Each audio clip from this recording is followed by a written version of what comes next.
Rieccoci, primo uscita al Pares, appuntamento al mercoledì, gruppo TV7, come dico sempre vi ricordo, siamo in diretta sulla pagina Facebook. Siamo nella seconda parte e come vi avevo anticipato, ospite abbiamo il vicepresidente della provincia di Padova, Vincenzo Gottardo, che lo saluto. Buonasera Vincenzo, grazie di essere con noi. Grazie a voi. Ovviamente parleremo degli eventi, parleremo anche di tante belle cose, soprattutto per quello che riguarda il nostro territorio. Come va in generale? Intanto comincio sempre la domanda con i miei ospiti partendo da qua. La giornata di ieri con il maltempo è stata una giornata, una giornata che ha movimentato un po'. Poi ne parliamo un po' in generale, Gottardo, come va? Va bene, la provincia è una provincia salda, una provincia solida, una provincia che ha radici profonde nelle attività, nel territorio, nella comunità, e quindi i nostri 102 comuni sono, ognuno ha una peculiarità, ognuno ha una caratteristica, sono 102 comuni che sono molto attivi, molto operativi, e con la provincia che fa da regia e da coordinamento, insomma, possiamo dire di essere un bel territorio della nostra regione. Siete tutti quando venite professionali. Io nell'intendere la mia domanda iniziale come va, intendo nella vita privata, nella salute in generale, non intendo, invece tutti si soffermano ovviamente sulla tematica che riguarda, e quindi difficilmente riesco a estrapolarli in questa trasmissione dal loro pensiero, che è sicuramente molto corretto e giusto, però io cerco di estraniarli un po'. Senta Gottardo, io inizierei proprio dal maltempo di ieri, che ovviamente nella provincia in qualche paese ha fatto anche qualche piccolo problemino, per fortuna non grosso. Andiamo a vedere il servizio e poi ne discuteremo con il vicepresidente della provincia, Vincenzo Gottardo. Vediamo.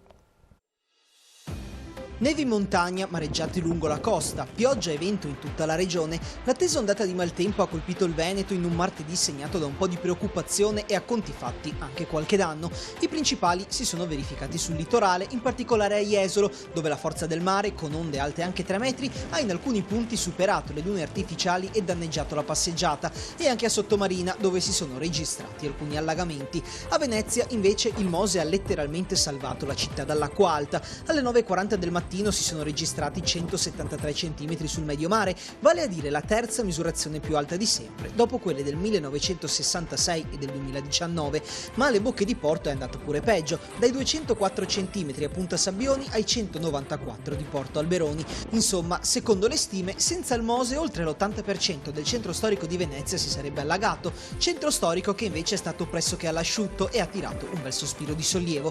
A Padova sono caduti più di 40 mm di pioggia, vale a dire poco sotto il livello di criticità fissato a 50, che comunque non ha creato particolari problemi di portata ai fiumi, visti i livelli molto bassi toccati nelle settimane precedenti, e che quindi non hanno causato pericoli alla portata dei corsi d'acqua. Semmai i problemi più gravi li ha causati il vento, che ha soffiato forte fin dalle prime ore del mattino, provocando danni sia in città che in pianura, come in via Tommaseo, dove la polizia locale è stata costretta a intervenire in un cantiere.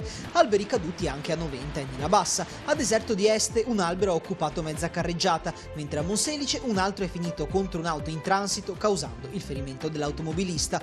Nelle prossime ore comunque sono previsti miglioramenti in tutta la regione, anche se le perturbazioni proseguiranno, e intanto il presidente della regione Zaia firmerà lo stato di crisi per i danni causati dal maltempo.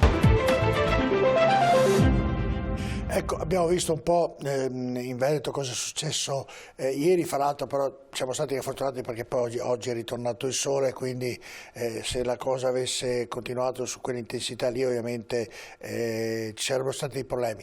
A Padova ha funzionato il bacino di laminazione per la prima volta, ha debuttato, mi sembra con un buon risultato, perché quelli quartieri che competevano quel bacino non si sono allagati. Abbiamo visto anche il Mose che ha funzionato. Insomma, le precauzioni sono arrivate dopo anni, però Vincenzo Gottardo iniziano a funzionare. Sì, precauzioni e interventi che il tavolo delle istituzioni, e mi riferisco principalmente a provincia, regione e comune, nell'ultimo tempo in maniera particolare stanno affrontando anche per il futuro, perché il nostro territorio ha due grandi criticità, l'uno nel periodo di siccità, l'altro nel periodo di grandi piogge, di alluvioni nei casi più disperati.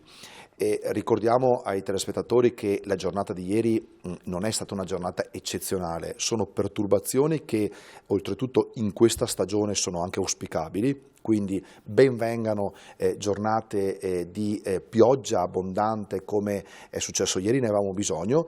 Preoccupa di più quando alla pioggia si unisce il vento e i disagi che abbiamo avuto nel territorio nella giornata di ieri sono stati tutti collegati al vento forte che c'è stato in alcuni punti della nostra provincia. Però ecco, nonostante il territorio ieri fosse attenzionato, non è successo nulla di particolarmente grave o di particolarmente preoccupante. Ci ha preoccupato molto di più in proporzione la siccità che ha riguardato i mesi precedenti e sulle quali dobbiamo necessariamente fare delle riflessioni e soprattutto predisporre una progettualità importante, perché siccità come quelle di quest'anno rischiano veramente di mettere a repentaglio un sistema ed arrecare dei danni e dei problemi. Mi viene in mente tutta l'attività che abbiamo fatto con il recupero dei pesci nei nostri canali, ma senza pensare ai danni enormi in agricoltura, senza pensare ai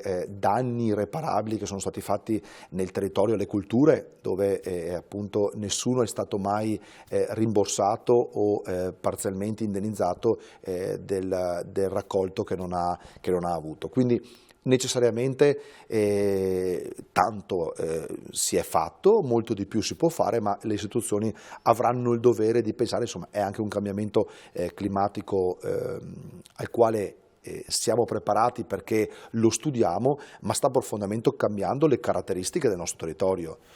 Non eravamo abituati mai ad problemi di siccità nei periodi estivi e quindi insomma dobbiamo anche avere il tempo per imparare e per studiare queste nuovi Gottardo, nella provincia invece, ovviamente Padova ha 102 paesi, quindi paesi tra l'altro molto importanti, ecco, quali sono quelli più a rischio sia nel caso di alluvioni sia nel caso, come diceva lei, di quello che abbiamo passato, che stiamo passando della siccità?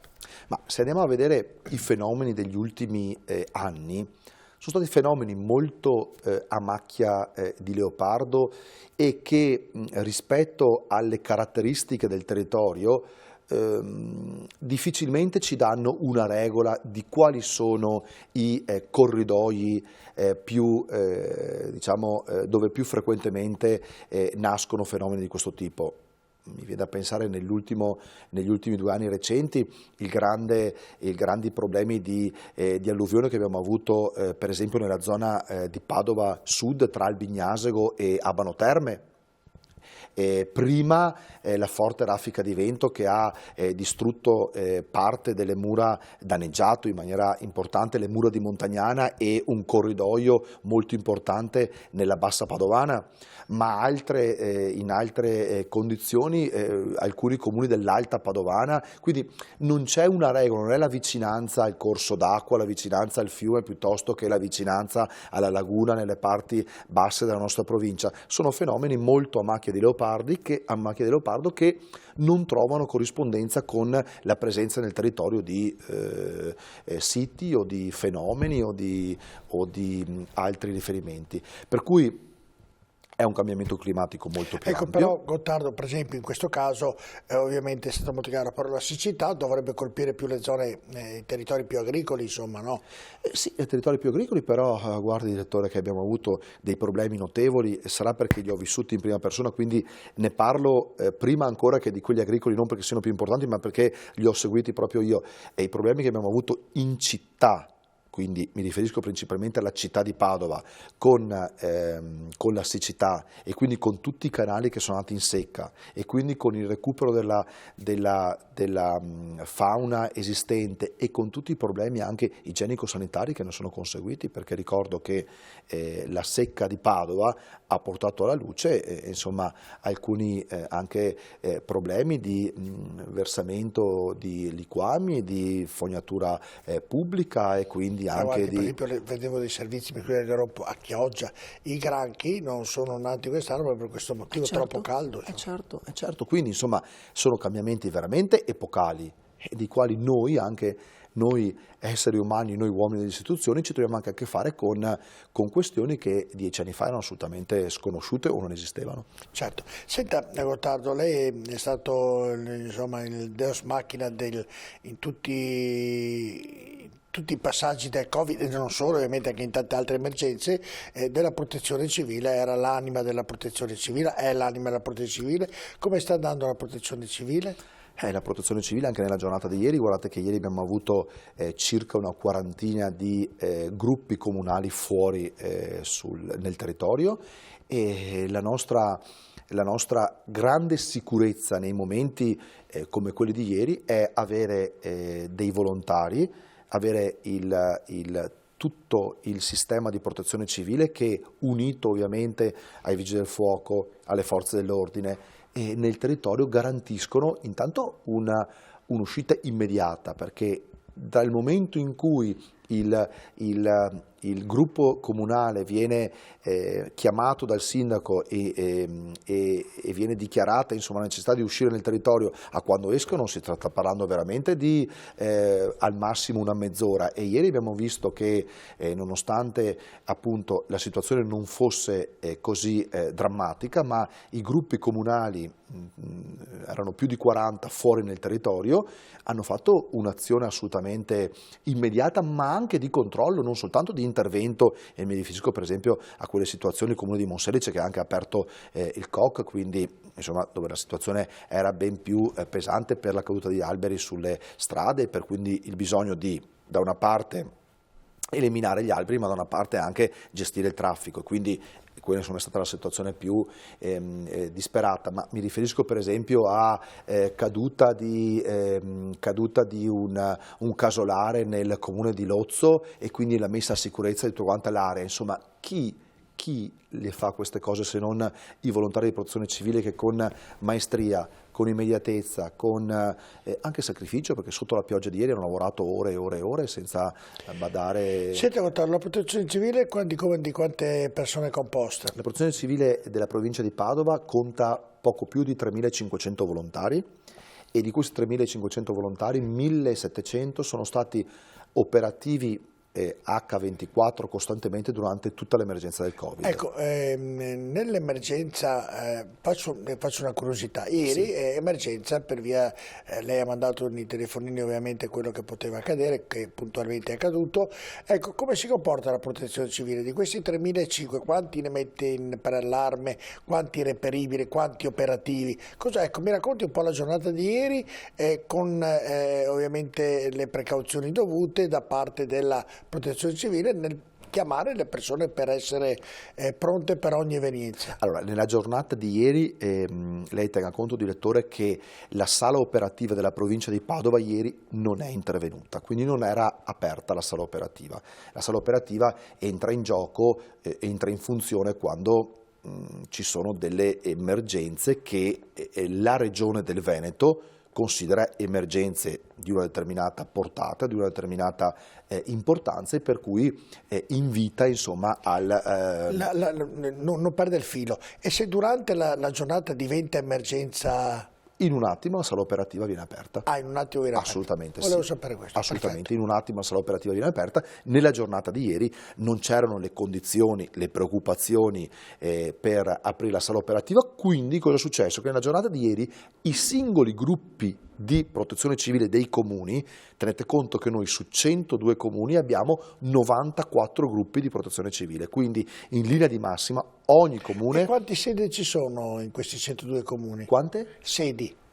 Ogni comune ha la propria sede di protezione. Anche il comune piccolo? Sì. Dei 94 gruppi comunali. Ma queste sedi si raggruppano all'interno del municipio, che ne so perché? Dipende dalla idoneità degli spazi. Dove è stato il sindaco lei? Dove c'era? Noi avevamo una sede staccata, noi avevamo nelle ex scuole elementari della nostra frazione, non del nostro comune, della nostra frazione, e le sedi, quelle scuole ora dismesse perché sono state realizzate le nuove scuole, in quella scuola sede... Il paese che citiamo, non abbiamo detto, Campodoro, un comune di quasi 3.000 abitanti, però ci sono molti comuni, mi riferisco soprattutto alle città, che hanno delle sedi di protezione civile che fornite anche non soltanto della parte, insomma, degli uffici della parte gestionale, ma con di quei magazzini per anche il ricovero di tutti quanti i mezzi, delle macchine, delle attrezzature, che sono veramente invidiabili. E quindi nella giornata di ieri sono intervenuti direttamente i sindaci, quando hanno visto che nel loro territorio cadevano gli alberi sulla strada, si innalzava il livello, quindi direttamente i sindaci hanno chiamato il coordinatore di protezione civile, ogni gruppo comunale ha un coordinatore comunale di protezione civile, e quindi il sindaco chiama il coordinatore e dice: uscite nel territorio, c'è questa cosa da visionare, c'è l'albero che è caduto. Ecco, e nell'uscita ovviamente i mezzi sono già a disposizione, sono già lì. Sono pronti nel magazzino di protezione civile o nel magazzino comunale per chi non ha il magazzino di protezione civile, quindi i mezzi sono subito pronti. Dopo, chiaro, quando ci sono interventi, mi riferisco per esempio all'intervento di Monselice, che la protezione civile vede che è un intervento corposo, importante, allora ecco che è direttamente la protezione civile che chiede l'ausilio per esempio dei vigili del fuoco, quindi i vigili del fuoco escono e lavorano in parallelo, si coordinano con il gruppo di protezione civile presente nel territorio. I nostri 94 gruppi di protezione civile comunale poi sono organizzati in distretti, cioè noi abbiamo 13 distretti nel territorio della provincia. Ogni distretto accorpa un numero che va dai 5-6 gruppi comunali fino ad un massimo di 20 gruppi comunali. E quindi il distretto, che sta al di sopra dei gruppi comunali, riesce... Di Padova e provincia chi è il capo della protezione civile allora? Di Padova e provincia, sì. Il capo della protezione civile in questo momento è sempre il presidente della provincia che gestisce, certo. E ecco, dopo si fa ovviamente coadiuvare. Non c'è un operativo che prende... La protezione civile si costituisce dalla parte operativa, quindi il gruppo di volontari provinciali. E poi... No, d'accordo, ma il presidente della provincia o in caso il vice dicono c'è allarme, avranno un referente capo all'interno della protezione? Il referente della protezione civile è comunque regionale, perché la protezione civile è comunque regionale, quindi le grandi decisioni sul territorio vanno sempre prese dalla regione, le piccole decisioni vanno prese dai singoli comuni, dai singoli sindaci del territorio. Quindi non è il Presidente della provincia, non è la provincia che prende le decisioni sui territori. È il Presidente della Regione. È il Presidente della Regione quando sono grandi e sono i sindaci quando sono sul territorio, sono piccole, e sono circoscritte. L'ho interrotta prima, mi stava dicendo un grande impegno quando è stato il periodo del Covid, 1700 persone sempre nel periodo, mi racconti un po'? Ecco, quella per esempio del Covid, che è stata un'esperienza insomma, che chiunque di noi l'ha vissuta, ognuno a modo nostro, dai cittadini ai rappresentanti delle istituzioni, ecco, quella per esempio è stata una grande prova di come l'organizzazione del Veneto sia un'organizzazione salda, e in quel caso, quando prima parlavamo di grandi interventi nel territorio, era la protezione civile regionale che dava gli input e come attuare nel territorio i provvedimenti della regione, tramite chi? Tramite la provincia, che a sua volta esercitava la funzione data dalla regione, tramite i gruppi comunali, quindi nel territorio. Quindi è un lavoro a cascata, è una piramide. All'apice di questa piramide c'è il Dipartimento Nazionale di Protezione Civile, che è Roma, poi ci sono le protezioni civile regionale, sotto quella provinciale e sotto quella dei comuni. Tutti volontari? Tutti volontari. Noi nel nostro sistema di protezione civile della provincia di Padova, quindi la gestione di 102 comuni, è in mano a 4 dipendenti, 2 dei quali a tempo ridotto. Quindi lei capisce che questo lavoro di coordinamento delle attività in giornate anche importanti come quelle di ieri, dimentichiamo il Covid. Cioè lei mi dice che Padova ha 3.500 volontari e la piramide, sopra la piramide non c'è nessuno che prende lo stipendio, tutti non prendono lo stipendio. I volontari, 3.500 volontari, sono tutti volontari. Ma la protezione civile ha anche dei dipendenti certo, le stavo dicendo, ha 4 dipendenti, solo la protezione questi? Civile, solo questi che sono dipendenti dell'ente, quindi anzi loro sono dipendenti regionali prestati alla provincia e loro percepiscono lo stipendio, ma tutti gli altri sono volontari. Senta, invece nel vestire tutti quelli della protezione civile, perché immagino ci siano dei costi altissimi, parte da Roma? Tutti a carico dei comuni. Anche quelli? Cioè Padova... Ogni gruppo comunale veste i suoi volontari di protezione Padova civile. città, facciamo un esempio, tanto per capire, sto facendo domande, certo. per capire, io che non lo so, e naturalmente anche chi ci ascolta. A Padova quanti volontari ci sono? Allora, il gruppo Padova di città, Padova città, non ho il dato aggiornato, ma sopra il centinaio allora, mettiamo di volontari. facciamo 100, Sì. va bene. L'abbigliamento, che non è da Il poco... comune di Padova. paga il comune di Il Padova. comune di Padova. I mezzi? Il comune di Padova, però aspetti, diciamo anche che molto spesso la Regione Veneto pubblica i bandi per erogazione di contributi per comprare, per esempio... I 4 dipendenti invece stipendiati li paga la Regione? Li paga la Regione, certo. Ok, ho fatto un po' di numeri per capire come, ma è così. come Diciamo funziona. che io ho detto che i gruppi comunali pagano il vestiario dei propri volontari, ma però bisogna sottolineare, perché bisogna essere riconoscenti anche alla grande azione che fa la Regione, spesso vengono pubblicati bandi dalla Regione per esempio denaro a disposizione per acquistare vestiario, attrezzature, mezzi. Ovviamente, anche se poi quelle persone lavorano per quella città e sarebbe giusto che pagasse quella città il servizio che danno, però i contributi e tant'altro che necessita ovviamente arrivano sempre da noi, però sotto un'altra forma. Certo. Andiamo in pubblicità, poi parleremo con Vincenzo Gottardo, che è degli eventi che organizza la provincia. Rimanete con noi, a tra poco.